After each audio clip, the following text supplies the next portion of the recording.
Ah, we're live. Happy week, whatever week it is. Oh my gosh, this is the third edition to our LinkedIn Live. I'm Jonathan Geyer. I got a little bit of background here. I had the opportunity to sit down and drink a cup of coffee with 30 some odd thousand veterans here in Minnesota. I also coach a Golden Gloves boxing class. I've been doing it for 20 some odd years. I got something playing on this other side here. Let me turn that off. Yep. So I've coached a boxing class and I worked at the VA for a long time. I helped implement a health information exchange. Uh, Turned out to be really successful. Yeah. And that speaks to a little bit, I guess, to my leadership background. Oh, well, way back in the day, in my early 20s, I was a journeyman carpenter. Yeah. I helped build skyscrapers down in the Twin Cities here in Minnesota, which involves leading a team of rugged, blue collar, don't put up with any kind of crap, leading a bunch of people through snow. Like in Minnesota, it gets 30 below, and we don't stop. It is not common to stop for the weather. You just work through it, right? And that's leadership. It's a unique perspective on leadership. Where I'm currently at, I'm just going to summarize it real quick, and then I'll jump into the letter. This is like the some of the context, some of my personal context to what I'm about to say. To summarize everything, or the vast majority, a theme of my leadership style, or a theme of my experiences that output this current leadership style, is to make it funny, right? The goal is to laugh when it starts to rain. That's what we did in construction. Like the harder it gets, the funnier it gets. You shoot a nail through your hand, you pull it out, and then you laugh about how dumb it was that you just shot a nail through your hand, right? In boxing, it's the same kind of thing. It works with little kids. It works with 80-year-olds, right? Like in the spectrum, everywhere in between. Laughing when it's at its worst, that is the goal. I have the impression the military themes training the same kind of way, right? Why? Because that's what you want. You want to fall inward. You don't want to be dependent on the environmental variables, right? Like if it's the worse it gets, the more inward you go, and then eventually, this is what it's like for me, and I prescribe this to my students in the ring. Is it becomes like meditative, right? When things are just god awful, like it couldn't get any worse. Like death is on the edge, right? Like there's not more that can make it worse. Like, yep. At that point, you fall inward, and that inward spot is cool, right? Now that inward spot where I don't know what the terminology is for what I'm talking about now. Like I'm not the first person to talk about it, but I don't know the labels they put on it. This inward meditative state is is I don't know, it's like the enlightenment. It's where I want all my students, my employees, my team members, like the people I care about. This is my gift to the world, right? And it's not a gift. Like I didn't create anything, but I've uh, I've developed a fair amount of leadership experience on helping develop this part with other people. Okay, I'm getting into it. Um, Sometimes a bad guy is needed. Oh my gosh, before. So this is my current strategy. I wrote this newsletter on Wednesday. I published it on Wednesday. What I'm going to do now is go through each paragraph, and then I'm going to provide a little bit of context. I'm going to try to describe what was going on in my mind as I was writing it. Why? Because it's fun, right? And then on the other side, what I'm able to write is just a tiny little portion of what I actually consider, what I'm thinking of. This is the tip of the iceberg, and what's underneath the water is actually super interesting. Uh, it is to me, right? And I started this newsletter thinking it might be interesting to others. I'm not able to use words to convey the entire context, if that's the right word, of what I think per paragraph, right? So I'm just going to talk a little bit. Okay. Sometimes being the bad guy is needed. That is super interesting. That is counter to current culture, as far as I can tell. Like Yeah, like everybody's supposed to get along and it's supposed to be all nice. Like there's a bare minimum. Mm. Where's the control limits to good, right? Like everybody's supposed to be good and good is the goal, and we're all supposed to be aiming for happy and perfect and whatever. Well, spoiler alert, all those words, all those definitions, your image of happy is not my image of happy. It's not the image of happy for any other person on the planet. It is unique. It is more unique than DNA. Your perception is I'm making stuff up here. Your perception's 100 times more complex, a billion times more complex than anything that's measurable, right? There's an infinite amount of variables, and measuring, was it calculus that you use for infinity? Measuring infinities is challenging, right? It is not normal to calculate the infinity of variables required, not required, within individual perception. People talk to each other because oh my gosh, I'm not sure how to say it.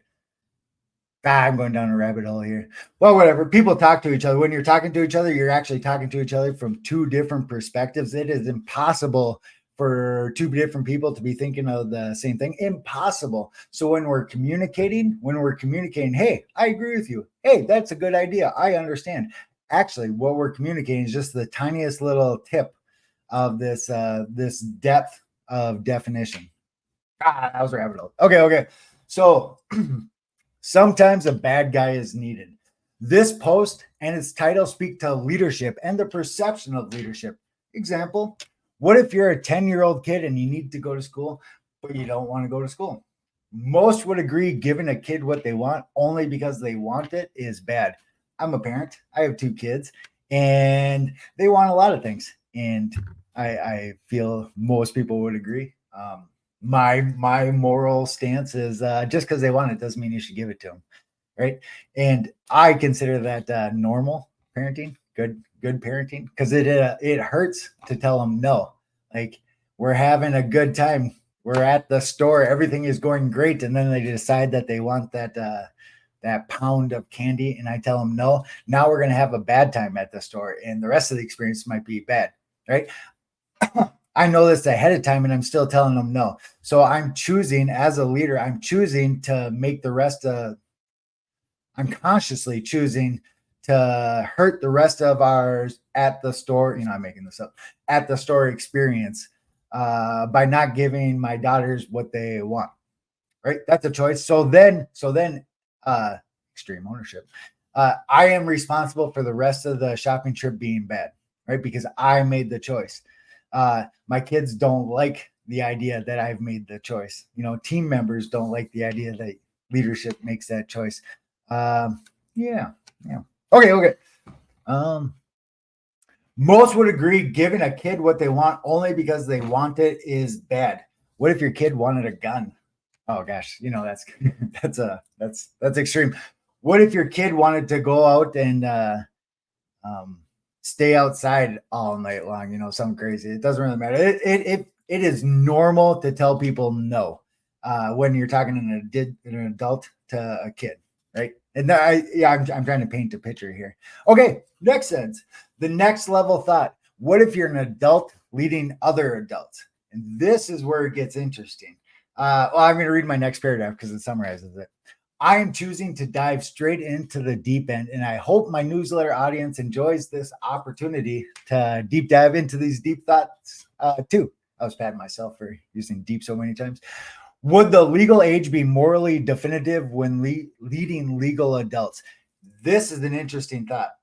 Okay, so if it's okay, and this speaks to my first spiel, if it's okay for me to tell kids no, and I am a good person for telling my kids no, even though I consciously made a choice that made the rest of that temporary, the in-store experience negative. So I chose to make my kids' experience negative for the rest of that store. Like, yeah, I take responsibility for that. So most would agree that I'm a good guy. I'm a good parent for doing that. Right. So if I do the exact same thing, or if I do something similar, functionally the same thing for an adult, am I a good guy? Right? Am I a bad guy? And this is super interesting. Like, yeah. Yeah, and I'm speaking indirectly to a lot of the stuff I see on social media, and I'm not able to quote anything specifically, or I don't even want to quote some specifically. But the idea that everything is supposed to be good, like leadership is being the bad guy. There is not a difference, right? And a slight little rabbit hole, being the bad guy, being the good guy, it doesn't really matter, right? It's all a matter of it's all perspective, right? And you have no control over the childhoods of your audience, right? Uh, yeah, it's possible that something, you know, probably a rabbit hole, but whatever. That's why I wanted to do these newsletters.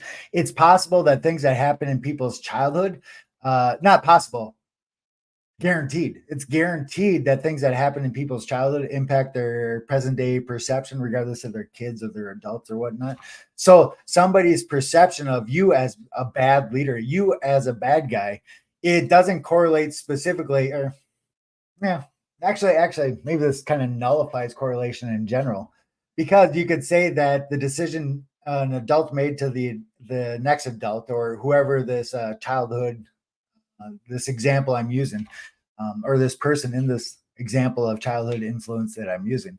It's possible that whatever this immediate situation is from the adult to the adult, the response of the adult, the impacted adult, it's it's guaranteed that their response ties back into childhood experiences, right? So this is interesting because your childhood makes your adulthood, right? So when we're measuring the quality of my leadership style, when we're measuring how you feel after I tell you no, are we measuring me telling you no? Are we measuring me? Are we measuring you?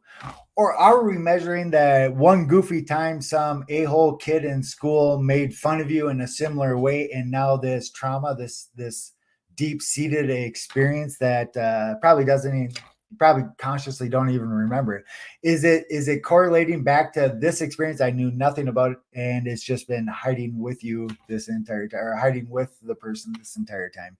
And the answer is yes, it is true. It is true to all those possibilities. Throw in a bunch of different other questions, reword what I just said, and the answer is still true. Perception is built from everything that's ever happened, right? And the illusion, the trick, the sand pit. Oh my gosh, I'm picturing the never-ending story and the horse sinking into the pit of despair. Oh my gosh, that's dark. Well, whatever. That's how this goes. When people start saying, "Hey, that's a bad guy," it's actually, I feel bad for for that image. Like, it's, oh my gosh, it's a great movie. Okay, well, people thinking, dwelling on this, it must be negative perspective, ends up being that downward spiral, right? And cognitive biases wise, we all skew negative. It's like the caveman, don't leave the cave because you're gonna get eaten by a saber-toothed tiger. Like, it's a default. It's I'm, oh my gosh, my camera's struggling. It's everybody's got it. Everybody's got it. Everybody's got the negative bias. The longer you talk about something, the more negative it's going to get. The longer you talk about leadership, the more negative your perception is going to get. But it does not correlate specifically. I want to say significantly, but maybe yeah, I can manipulate statistics to get significance from just about anything, and everybody else can too. It does not correlate exactly. Oh, that works. Does not correlate exactly back to what I did as a leader and how you responded as an adult. It might correlate more heavily, more significantly back to some childhood experience that had nothing to do with anybody. Like, it's just how life and perception works. So the illusion is saying that you responded this way because of something I did. Maybe it is impossible to isolate the current state variables from the past state variables, right? It's just easy. This is, speaking of, we're going to go down the cognitive bias label here. This is a measurement bias. We're measuring this time in the present, this leadership are bad, and thinking abuser and victim. That's way too dramatic. I can't think of it. Like, insert a word, insert the hierarchy of normal business structure. Like, somebody's got to lead, right? Yeah. Oh my gosh, I lost my spot. I'm going to get back into it. I am choosing to deep dive in straight into this deep end. I am choosing to deep dive straight into the deep end and hope my newsletter audience enjoys the opportunity to deep dive these deep thoughts too. I already read this one. Would the legal age be morally definitive when leading legal adults? As in, if a team member says no, am I, the leader, a bad guy if I don't agree with them?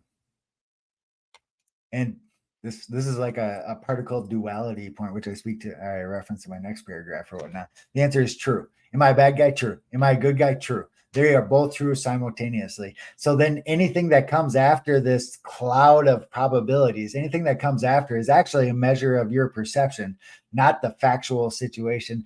And factual itself, I'm going to tiptoe over this rabbit hole, but the facts are this cloud of duality. The definition of facts is not factual. Ooh, I like that one. T-shirt. Okay. I lost my spot. As then, if a team member says no, am I the leader, a bad guy if I don't agree with them? Or aligned with my opening kid school paragraph, does age matter? Spend some time thinking about that one. We say that 18, the person becomes an adult. Okay, well, that's a legal formality. That's like a stamp that says they're an adult. The reality is, where's their mind at, right? Because I've met some 80-year-olds oh my gosh, insert something that's not negative. And I've met some little kids that were super mature, right? Like it's not we slap that label on. Oh, that's a measurement bias. We slap the 18-year-old label on it because somebody's got to draw a line somewhere, but there's not a lot backing that up. I don't even know if you could map it on a mean, right? Like, are we saying 18 because 18 is the average for the level of maturity the statistical significant level of a maturity where we can quantify people as adults? I would question that, or I do question that. It's yeah. Yeah, we say 18 because somebody had to draw a line, but it actually doesn't really mean much. It's like throwing a dart in the sand, or I'm picturing like yard darts. Yeah, they just threw it, right? Like, yeah. Um, oh my gosh. Or you could say like back in George Washington's times, 12 years old, they were fighting in wars. Okay, so oh well, yeah. So when is it inappropriate to tell adults no, or when is it inappropriate to tell kids no? Like, I'm going to tell you no because I disagree, right? And am I the bad guy? Yes. Am I the bad guy? No. And both of those states are simultaneous. They happen at the same time. Any conclusion, one way or the other, is the perceiver, not the presenter, right? It's a measurement of your perception. And if you map out all the labeled cognitive biases, you could put like a percentage on each of them. Whatever that combination of percentages across all the cognitive biases, that's your current perception, and they change. Now I'm picturing like a equalizer on a stereo, like they bounce up and down. Like that is how perception works. And if you don't like me, it's a combination of those previous variables, and only a few of them are going to be statistically significant back to the choices that I made. Like, you hear what you want based on stuff that happened in your childhood, right? And it's yeah, it's significant that the things that happened in your childhood are impacting what I'm saying, or how you're hearing what I'm saying. Yeah. Oh my gosh, I'm going down rabbit holes. Today's a rabbit hole kind of day. Okay. As in, oh my gosh, I already read this one. Whatever. I'm going to read it again.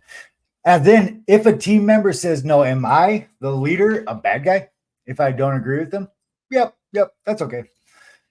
Or aligned with my opening kid school paragraph, does age matter? Nope. Is age the most significant variable in morality? And that's the spiel that I was just describing a little bit before. Like, why? Why does this time period, like, you're not responsible below that, and when you're above, you are responsible above that, with the cloudy gray area? Well, that's where did that come from? Who scoped out that cloudy gray area? Why do I know full grown adults that have lower level maturities, or vice versa? Why do I know young kids entering school that have crazy high maturity? That observation doesn't match the legalized measurements that we've made. And high probability that's a reflection of measurement bias because it's hard to measure somebody's maturity level in a and quantifiable way, but at scale. The scale part's probably the biggest variable. Mm. A kid doing what they want and an adult doing what they want could produce a similar output. And that's what I'm saying. Like, why is this 18 thing matter? Right. Yeah. It doesn't seem to be output dependent. It's something different. And high probability is just lazy measuring. Like yep, that yard darts. Throw it and see where it lands good enough. Leadership is the inspiration for this post, and specifically, George Washington is an image I mentally carry around. That's a real thing. Actually, as an empath or whatever you'd want to call it, reading this book that I referenced later on. Oh my gosh, I listen to audiobooks. I don't remember who wrote it. But oh my God, it was amazing. There's points in there that empathetically, as I was walking in George Washington's shoes, it actually hurt. Like seriously, trauma's not the right word, but there's some points in George Washington's story that haunt me. Like really, like oh my gosh, empathetically and for I don't know what the label is, but I absorb a lot of stuff that's going on, right? And then in future states I can travel mentally, imagination, travel back to whatever those previous states are and kind of relive it a little bit. And there's some stuff that happened in George Washington's story that that like pop that come to my mind every now and then, and it actually hurts me. I bet you it'd be like medically measurable. Right. Okay. Leadership is the inspiration for this post, and specifically George Washington is an image I mentally carry around. I listened to a 20-hour George Washington biography 3 years ago. Actually, I think it was like 2 years ago, and it was well written. This book included supporting personal letters from George to his wife, soldiers, and business associates. Oh my gosh, that actually was I'm able to recite the things that came to my mind or that latched onto my mind. So there's a ton of information in this book, and I'm only catching a few of it, right? But the fact that he carried around or didn't carry a briefcase, a chest with all his personal documents, which was way more, which was I assume was common at the time, figuring how you would transfer your legacy, your information, your life. I'm not sure how to say it. It's like your diary. George Washington had a diary. But this chest of materials that he carried around with him, oh my gosh. Like, at work, I read customer emails and then I empathetically try to walk into the shoes and figure out what's actually going on. Like, what problems are they having?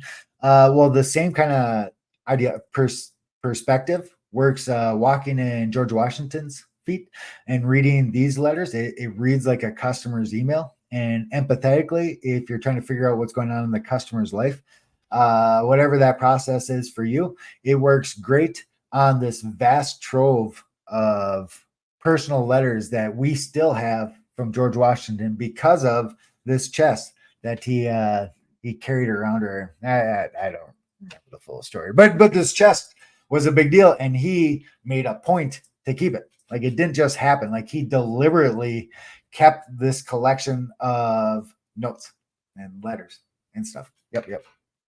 Okay. This was a well-written book, and it's supporting personal letters, added new empathetic layer, walking in his shoes, a new empathetic layer to old, well-worn stories. And it's the personal letters that get to me the most, right? I highly recommend everybody take the opportunity to read those letters. Those letters matter. What the news wrote about George Washington or other people wrote about George Washington is different than what George Washington wrote to other people, right?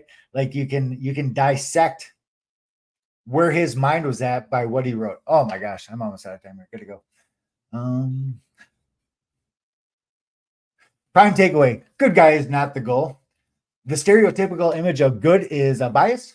Example: good heroes kill bad guys. Good fun could create bad experience. Good choice today could be a bad decision in hindsight tomorrow. Good or bad? No. Why? Because good or bad is an output. What the input is dictates what the output is. The output is dependent on the input, and the input is all sorts of things. The input is the perception of you. the perception you have. And that goes back to your childhood. That is a lock with an infinite amount of variables, right? And that's you think it's good because of you. You think it's bad because of you. And if two people agree on good or bad, that is different. That is a measure of depth. That's not a measure of correctness. Yeah. Okay. My last paragraph is a play on definition, but a playable play worth considering. I was patting myself on the back for that one too. Good or bad perspectives are simultaneous. Functionally, I picture the double slit experiment and particle duality, and I spoke to that a little bit here. It's a cloud of probabilities. Like, lock that in your mind.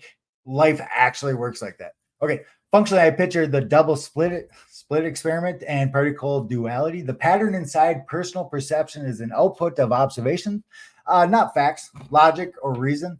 The observation of the results is more significant than the results. That is a big one. That is what I was it was kind of confusing, but that's what I was trying to describe earlier.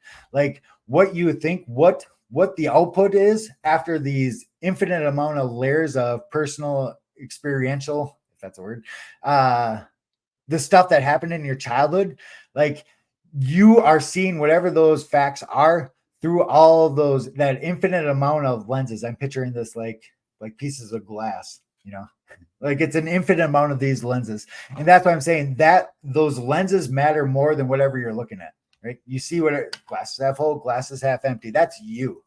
That's not the facts. That's not actually what happened. That's you. Like, that's us. Yep. George Washington was hurt by his choice to lead, and he did it anyway. That's a big one. Why? Why would anybody do that? The war hurt his marriage. Yep. His business. Yep. And his mind. Most of the American founders went broke in public service, right? Like, they didn't benefit that much. It benefit, and yeah, that's a scale that I, through my personal perception, cognitive biases, say the leaders lost by leading. That's my perception of this. I think they gave, like that self-sacrifice thing. It's a thing. It's a thing.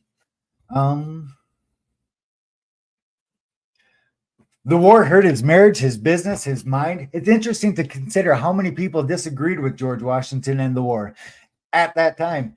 A lot from both sides. It was a revolution, right? So the vast majority of people were happy the way it is. Like, in the beginning, like that fire, that fuse had to be lit. In the beginning, there was a small amount of people that were unhappy with the British. Like, that grew. George Washington jumped in somewhere in there, right? Like, he wasn't in the beginning. It was a little bit like it was a little bit after that. Like, George Washington had friends on the British side. He wanted, like, that was his image, that was his measurement. Like, that was America's measurement, right? Because we were British at that time.